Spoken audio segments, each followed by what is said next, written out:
Good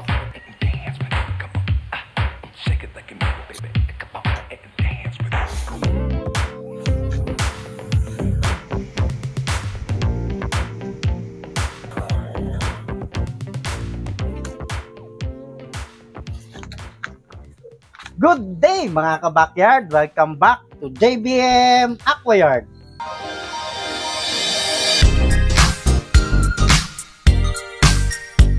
Magandang umaga mga ka-backyard at magandang umagang muli sa ating mga subscribers at mga viewers.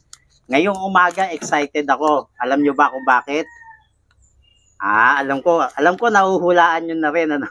Kasi ito, yan, yun unang-una sa lahat, gustong-gusto kong magpasalamat sa ating mga subscribers, sa followers ng Mr. and Mrs. JBM, at sa ating mga viewers. Dahil dito sa ating nakuhang achievement. Kasi nga, kundi dahil sa iyo, wala itong achievement na to. Isa ka sa bumubuo ng 100,000. Ito, nakikita nyo, ayan. Isa ka dyan sa 100,000 subscribers. Kaya, na-reach natin yung milestone ng Silver Play. Ayan, maraming salamat sa lahat ng sumusuporta sa JBM Aquayard, sa mga followers, sa mga subscribers ng JBM Aquayard. Maraming salamat.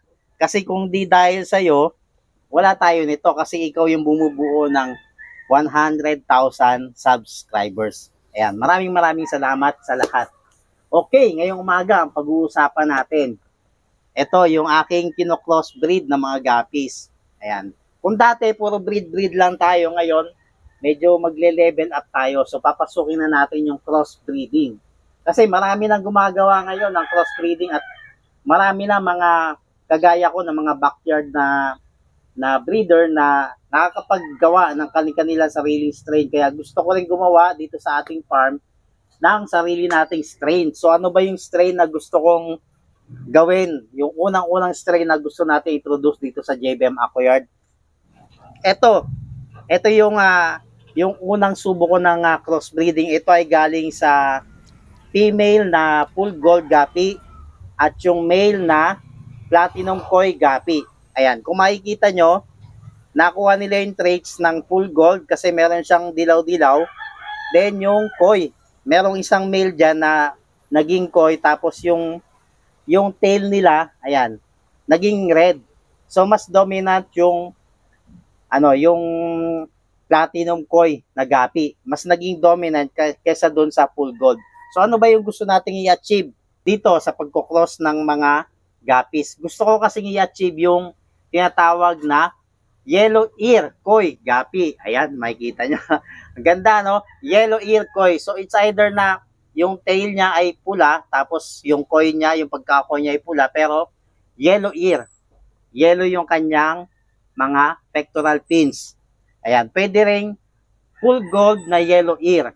Gusto ko doon i-achieve sa full gold na yellow ear yung pagkadilaw nung kanyang palikpik ay solid, tapos malaki, dambo.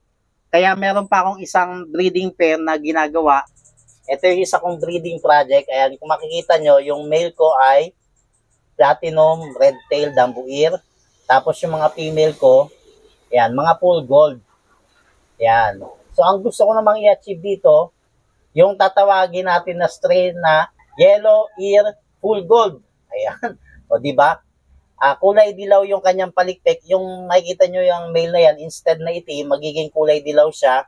Then yung tail niya, kulay dilaw. As in full na kulay dilaw. So yan mga ka-backyard, ito ang update sa ating mga breeding project dito sa JBM Aquayard. Ayan, makikita nyo, marami na tayong mga reptab na sineset up ngayon. Tapos yung mga luma natin aquarium, nandyan na rin. Ayan, mga reptab. Tapos nandun, syempre yung ating mga breeding tub. Ayan yung mga pure, nandyan yung mga pure. Yung mga crossbreeding, dito ko nilalagay para ma-monitor ko kung success. Kung magkakaroon ng fry, maihiwalay ko kaagad. Ayan.